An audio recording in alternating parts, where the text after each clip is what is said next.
Good morning. I was looking at the morning lesson here.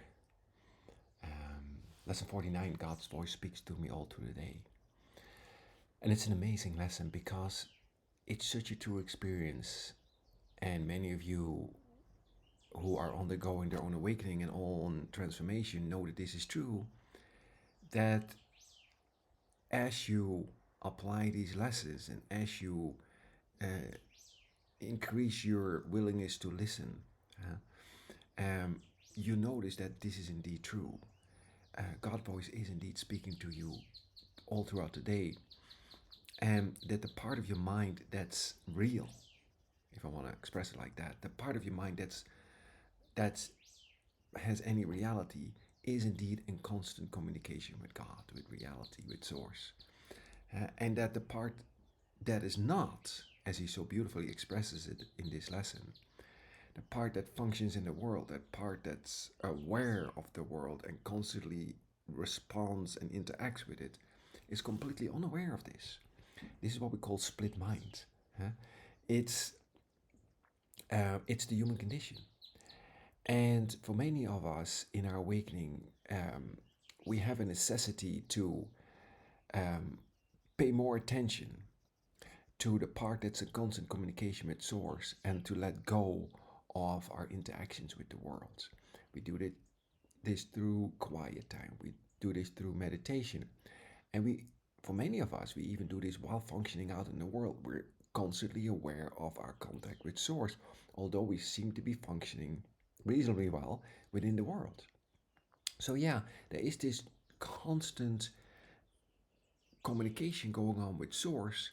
And as you allow yourself to vacate your mind, so to speak, to empty your mind of all things that are not true, of all ideas and all thoughts and all concepts, and you vacate a place where God can enter, this becomes a reality, right? You are in contact with God, you are in contact with Source, and you take that with you into the world.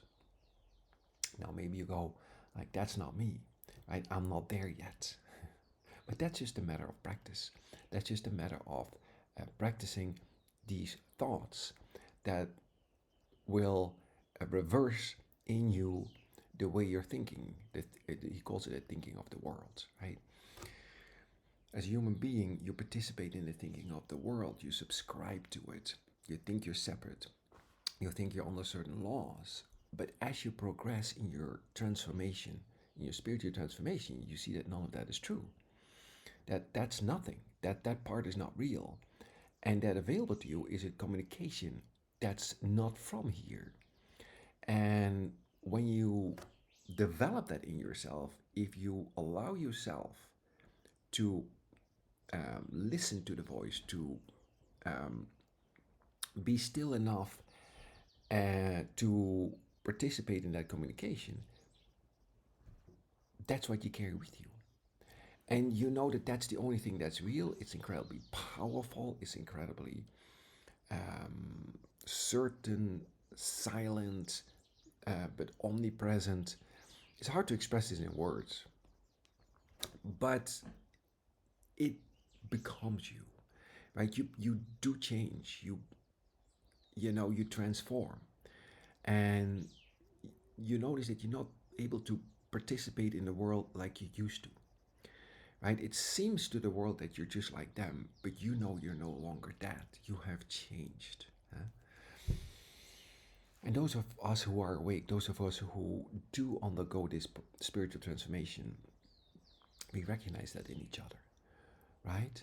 And those in the world will not recognize that in you. They think you're like them, right? But you're not. That doesn't mean that you're any better. It just means that you have subscribed to the part in you that's real, and the other part is nothing. This is so beautifully expressed in the lesson for today. He says, it's quite possible to listen to God's voice all throughout the day without interrupting your regular activities in any way. We've noticed that. As a matter of fact, when you listen to God's voice, you're way more present, you're way more focused, right? You're not constantly distracted by all these thoughts that have absolutely no meaning. But you're focused because you're completely focused and, right? It says the part of your mind in which truth abides is in constant communication with God, whether you're aware of it or not. This is a true thing. You may be aware of it, you may not. But, right, this is what you're accessing. And what you're getting rid of is that highly frantic, distraught part that participates in the world. It is the other part of your mind that functions in the world and obeys the world's laws.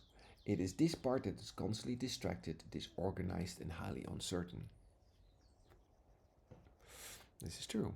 It's that part, that self concept of yourself, that is absolutely no reality, right? And that demands your attention to the world constantly. But as you go in, as you allow yourself sink below these thoughts that churn and bubble on the surface of your mind, right? You find in yourself a stillness that is highly focused, right? It focuses your mind.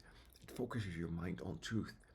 And it brings peace, it brings happiness, it brings calm. It's everything that you've been looking for in this world up till now and you were never able to find because it's not here. You can't find it here because there's no such place as here because none of this is real, right? The concept of yourself is not real. You know it, you've been trying this for a long time, right? You've been trying this for millions of years. It hasn't worked. It hasn't worked, right? If it had worked, you would already found it, right? And yet, it's always available to you. It's always been with you, right? But now you're becoming aware of it. And that's the beauty of these mind training lessons of A Course in Miracles. You become aware of it. You become and once you have that contact, you want more, right? Once you know that how you can access that, and once you're willing to get rid of what's not so, so to speak, of that highly frantic, distraught part, you want more. You know there is more because it's what you are. It's never left you, right? It's inherent in how you were created. It cannot leave you. It's what you are. The lesson that comes to mind is I'm whole and perfect as God created me. You are still that. You haven't changed. You think you have changed. And you think you've denied God, reality. You think you denied what you once were. But that's impossible because it's what you are. The part that is listening to the voice for God is calm, always at rest and wholly certain. It is really the only part there is.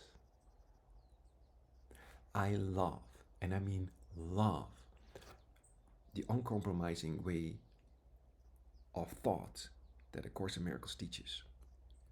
Because it's the only way why this course is easy. If it wasn't uncompromising, if it wasn't a wholly unified thought system, this would be hard to learn. The reason that it's easy is because it is a wholly unified thought system. The other part is a wild illusion, frantic and distraught, but without reality of any kind.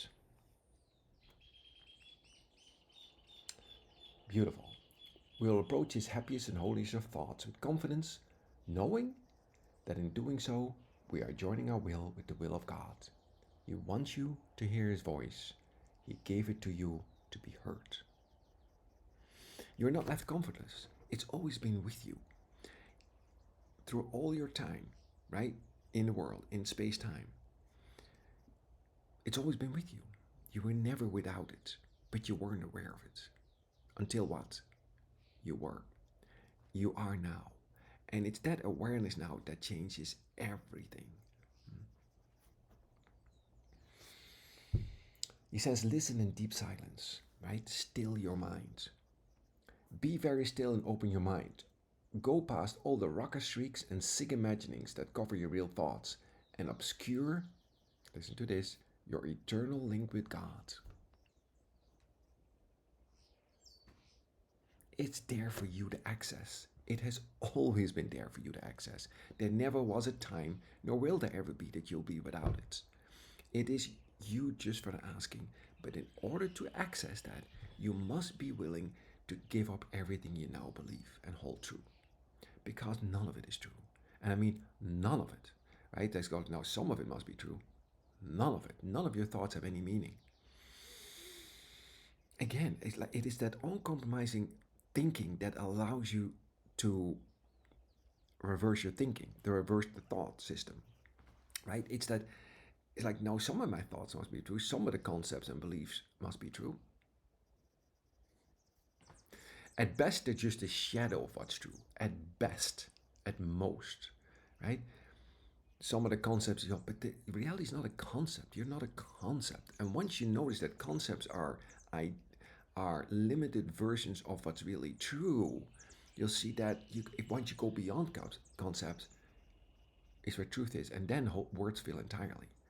Right? Concepts are just a way to um, somehow hold on to some idea of what may be true, but it's not your experience. The experience is so much more than that. And once you have the experience, concepts become quite meaningless. And any way you're trying to express that becomes quite meaningless because it cannot be captured in words.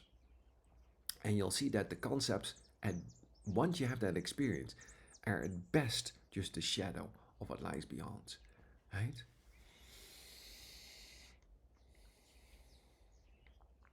Sink deep into the peace that waits for you,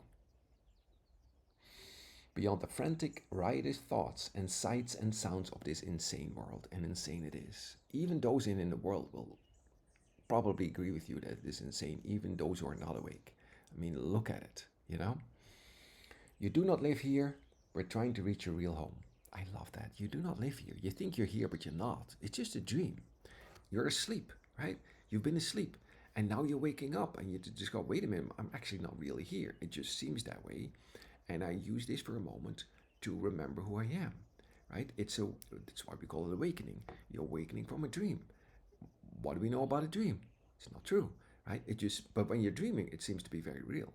So, no, but you have a function here. You came here to fulfill a function.